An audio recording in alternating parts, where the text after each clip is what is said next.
For that great sort of 94-95 season, did Alan Ball have a real job on his hands to get you out of trouble? Oh yeah, well, I mean, we were banging it when he took over, and we also had a period over Easter where we lost to a couple of the teams around us and we looked like we were dead and buried. And everybody had kind of written us off. And then we went to Carrow Road and won a game 5-4, an incredible game. I think we were behind 3 times in the game, came back and won it. I scored a hat-trick that day, which was I think it was my only perfect hat-trick. I had a header and a right from the left foot. We played West Ham away. I think we needed a result on the last day of the season. We got a free kick on the edge of the box, and it was just one of those visions, if you like. I just knew Matt would score. Just the angle of the ball, the sort of approach, just seeing him stood over the ball like he did. I just knew he was going to strike it into the back of the net, and he did that on countless occasions, and often at the dismay of opponents' defence.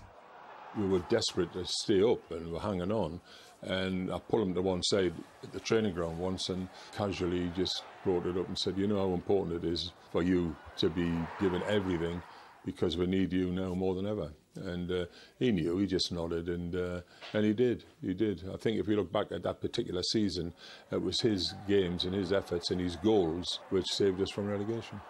Matt went that little bit further, I think, to be the one that said, well, I'm actually going to be the player that produces that goal or creates that chance for another player. Third goal scored for Southampton by Matt Le Tissier. The only full season that we had with Baldy, we finished 10th and we played some brilliant football. And that kind of rivaled the 1990 team as the most attacking flair team that I played with. Comes for Le Tissier, can he place it in? He does! They were real fun times and a real good squad that we had together there that played for each other, that kind of socialised together. It was a real tight-knit squad.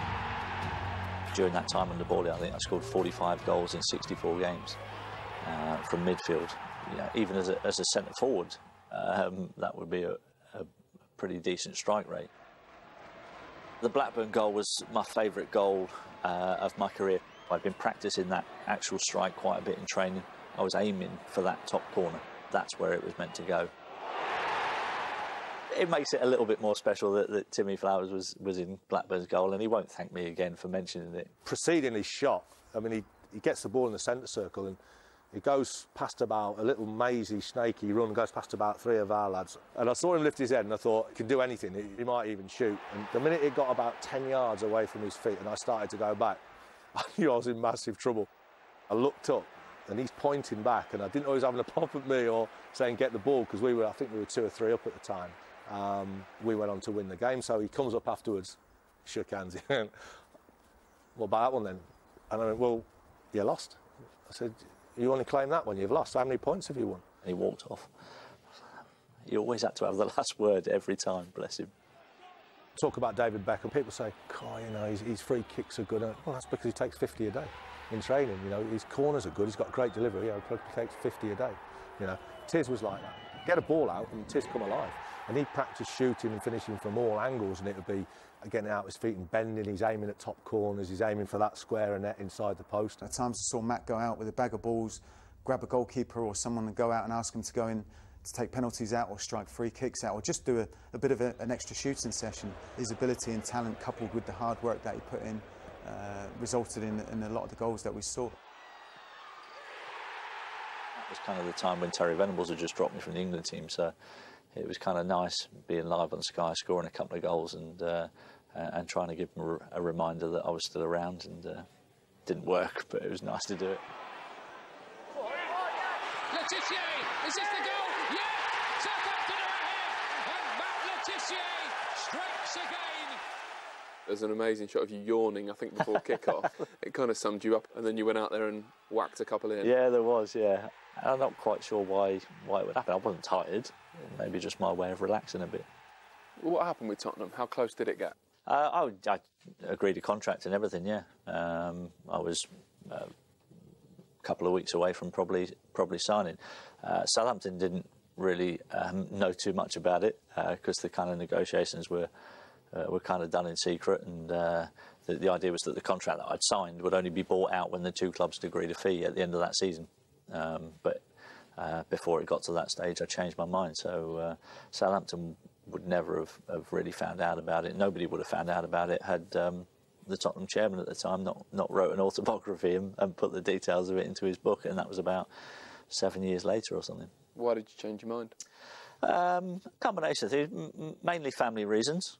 I was also quite young at that point. I was only 21. It was kind of the first full season that I'd had as a player in the First Division as well. And I didn't feel that at the end of the day it was the right time for me to move on. Chelsea? Chelsea were interested. Matthew Harding, bless him, was a big fan of mine and wanted desperately to get me to go and sign for Chelsea. But I think that he was talking about kind of making a £7 million bid back in 1995, which was quite big money back then. But Southampton weren't looking to sell at that point, so and it wouldn't have mattered anyway because I was happy where I was. 30 goals that season. Third time you were named Southampton's Player of the Year. Was that you at the peak of your powers? Yeah, the Player of the Years were something that, again, I was very proud of. I won my first one in the 89-90 season when I'd scored 24 goals that year. Won the Young Player of the Year that season.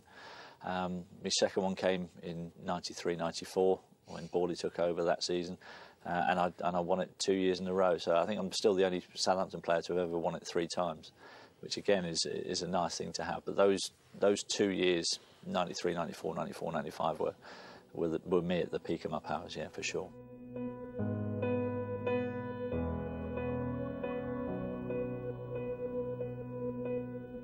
Huge disappointment. I would have loved to have spent more time under Alan Ball, and he was a good manager for me because he knew how to get the best out of me. I was close to Alan as a player. I think we regarded each other as mates afterwards as well. After he left Southampton, we still kept in touch, and I still saw him, still loved spending time with him, and he was just taken far too early from us.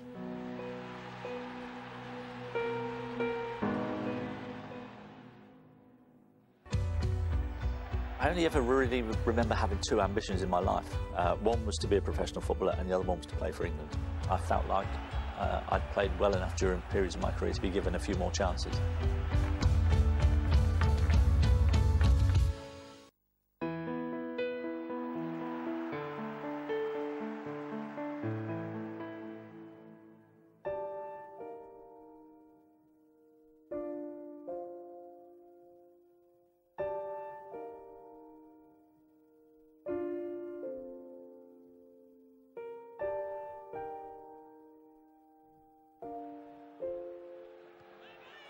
I only ever really remember having 2 ambitions in my life.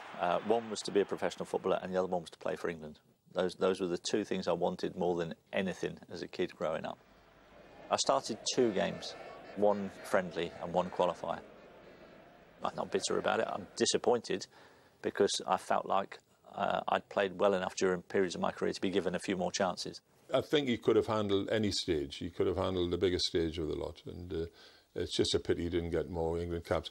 If he'd moved, you see, in those days, if he'd gone to a bigger club, maybe that would have helped. If I'd have been playing at one of the top clubs and scoring the volume of goals that I was scoring at Southampton, creating the goals that I was scoring, I think I would have been given a lot more opportunities.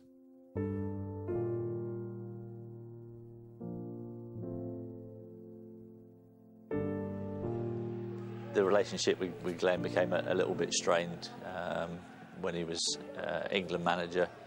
I kind of I'd been picked in a couple of squads. I then pulled out of a squad where I was injured. He asked me would I go and see Eileen Drury at the time, and that wasn't really my thing. And you know, I needed an operation at the end of the season.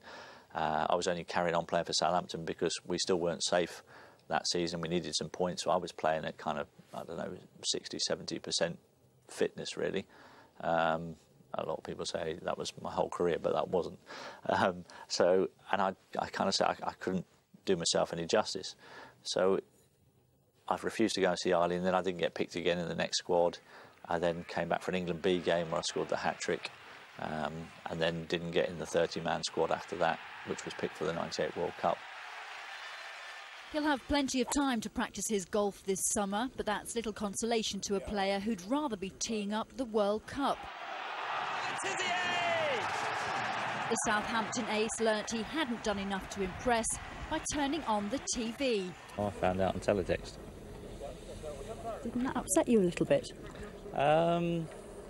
It upset me when I found out that he had rung other people and told them that they weren't in, but that's the way he chooses to do it. There's not a lot I can do about it. I was always looking for a reason to think why there was this almost, I don't know, almost an animosity towards me, especially when I was at Southampton. And I do think, having got to know him as a man, I don't think he was particularly keen on so many people comparing the two of us, and me being mentioned in the same breath as him, as the same kind of quality footballer as him. You know, that's people's opinions, but I one way or another, that didn't bother me, but I think it may have bothered Glenn a little bit. It was a shame because to this day, anybody asked me who was the best manager I played under. Now, Alan Ball was the best manager for me personally. If you were to ask me tactically who was the best manager that I played under, Glenn would get that every day of the week.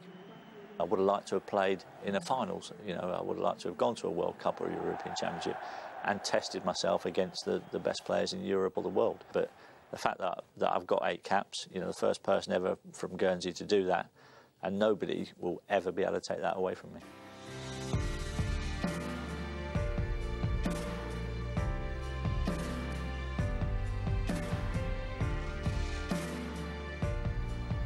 It was the day of the infamous grey shirts. They came to our place, obviously massive favourites. We were fighting for our lives at the wrong end. Well, Schmeichel's lost it, Matt Le Tissier! Everything clicked that day. At half-time, we'd gone in winning 3-0. It was an incredible first-half performance. I don't think they went and asked the referee, could they change shirts or...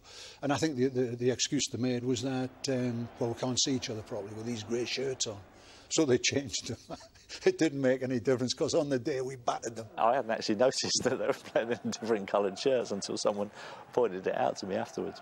The kit change you didn't notice was grey. It was grey to blue. Oh yeah, it was a proper change. It wasn't like a subtle change of colours. And I came out and I don't know. I think I was so focused on my own team and what we were doing that I never actually realised that they were in different coloured shirts. I got fed the ball by Al Berkovic and a little jink past a couple of United players on the edge of the box, and then decided, without actually knowing that Peter Schmeichel was off his line, I'd kind of guessed because I'd saw Philippe Albert chip him the week before on the Monday Night Football, and I thought he's off his line quite a bit. So as I went round the two players and I hit a little chip, I remember looking up and thinking, please don't be stood on your line because I'm going to look a right idiot if you are. But he wasn't. Thankfully, he was 6 yards out and the ball just dipped under the crossbar, and that was a lovely goal, that one. Yeah, I really enjoyed that one.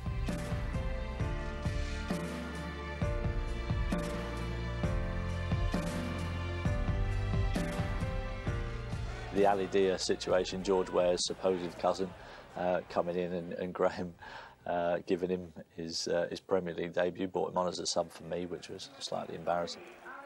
From my memory, he trained on the Friday, and I can remember watching him and thinking, what's this lad doing here? You know, has he like won a competition to come and train with us or something?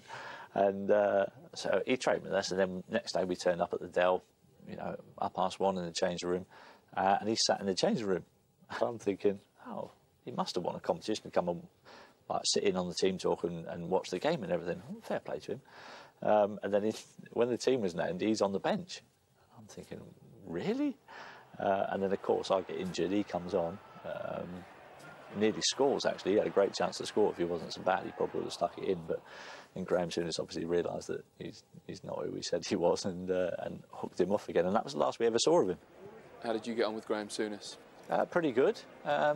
There was just one moment with Suey which I thought was a little bit out of order, and he kind of dug me out in a team meeting, and he put my teammates in an awkward position where he was asking them if they thought I did enough to help contribute to the team. I kind of found out who my real mates were in the changing room, and sadly on that day there weren't too many of them. There's often sort of situations and meetings where you've got to either stand up for yourself or stand up for somebody else as well. And I just felt it was appropriate at that point to sort of stand alongside Matt when there was some criticism in his direction, and there didn't seem an awful lot of support at the time. I might have been going through a period where I perhaps wasn't performing to the level that I had been, but you know, those same players were the same ones who were quite happily picking up the win bonuses the previous 2 or 3 seasons when I was playing well. I didn't think it was a great thing for Graham to do, but he was the manager, you know, and that's his prerogative to try and do what he thinks is best to try and get the best out of me. I think he misread that situation. I did my best. I tried my best. You know, I wasn't the fittest bloke in the world, because you can have a natural fitness about you. That side of things came harder to me. You know, pre-season was difficult for me. I did the same amount of work as everybody else, because that's what the manager would ask of you, and I did that. I couldn't do it as quick as everybody else, but I did it. I'd never minded doing the running, the scrapping, the tackling. I would do that any given day of the week for a teammate like Matt, because you knew he had something that none of us could do or had as players, and very few footballers in the world actually have, to be honest. I relied a little bit too much on my ability at times, yeah, and possibly should have been a little bit better with my diet. Anything that was vegetable, salad, scrape that off his plate to start with, plaster everything in tomato ketchup, chips with everything. I don't know how many pints of Coke he drunk a day. I know what I did. I know in 540 games at Southampton, I scored over 200 goals. I've never counted the goals that I directly assisted in that, but if you were asking me to guess, I'd say it probably wouldn't have been far off the amount of goals that I scored as well. And for me, those statistics would stand up against most people, you know, when you look at it over the period of a career.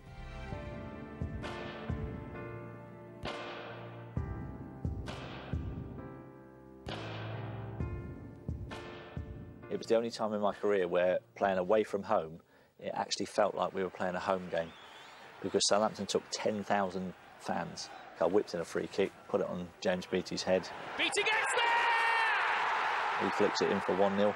We get a corner. He's trying to score from that corner! He has!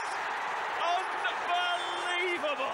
I whip it in at that goal at any pace and at the right height. Any little touch is going to leave the goalkeeper in a lot of trouble. So, yeah, I would deliberately shoot from corners. Anyway, we win the game 2-0. Brilliant atmosphere. Everyone's made up because we think that is enough to keep us up. And then there was a late goal scored somewhere while we were celebrating on the pitch, but it meant that we then had to go to the last game of the season against Everton, and Marian Bahars was exceptional that day. Scores 2, we win the game 2-0, and off we go again.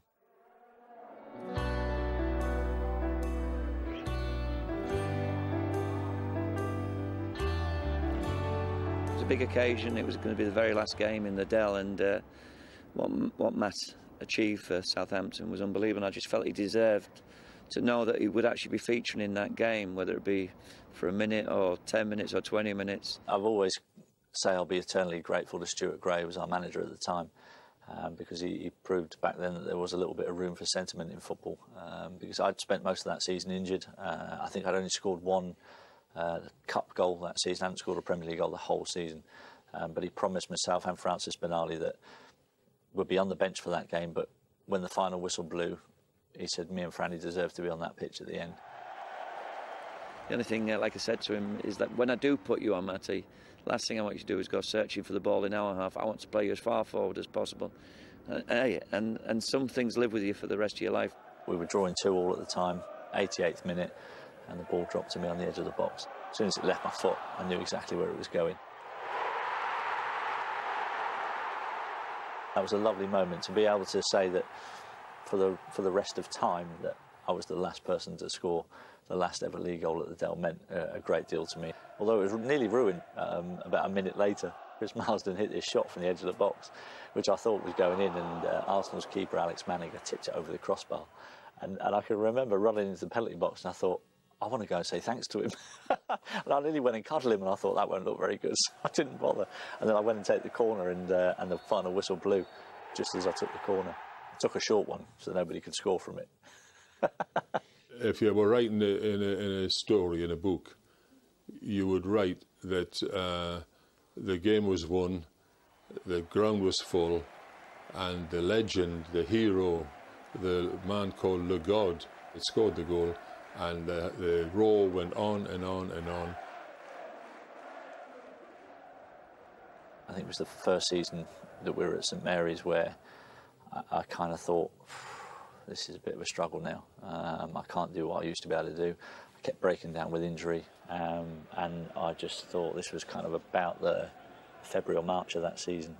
I was having my testimonial game at the end of that season, and when it went for the 5th time, I just walked off the pitch, and I knew kind of that was it. And I remember going into the medical room at St Mary's on my own, and I just bawled my eyes out.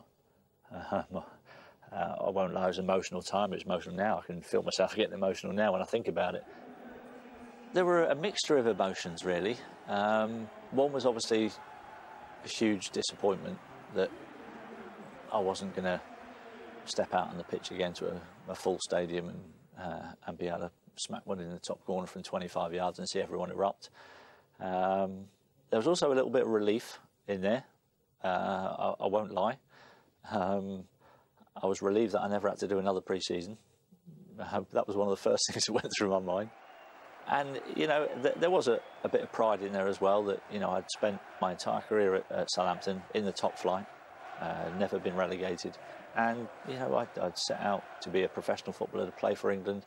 I did all those things, and along the way, I'd like to think that I put a smile on quite a few people's faces as well. There was a huge emotional attachment to the club. When you've been at a club for so long, you've been through so many highs and so many dramatic moments where you've kind of retained your Premier League status.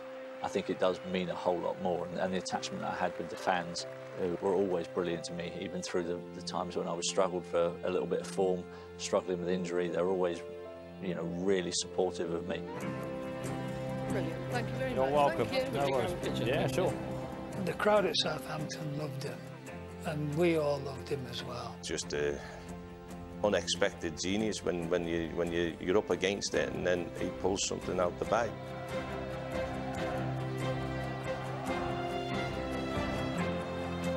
You know, the man on the terrace would pay money just to come and watch him.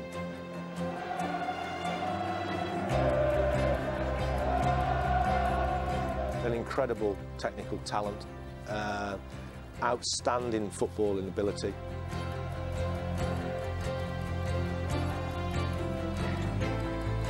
Hey, you just cut Matty in half and there was Southampton FC written through him.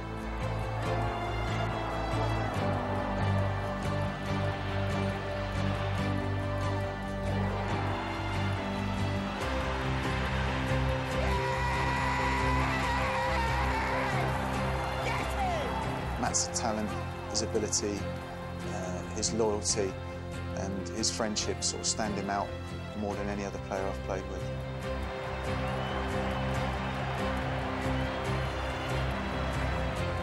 We must remember those people who've gone the years before, and Matt is one of the greats.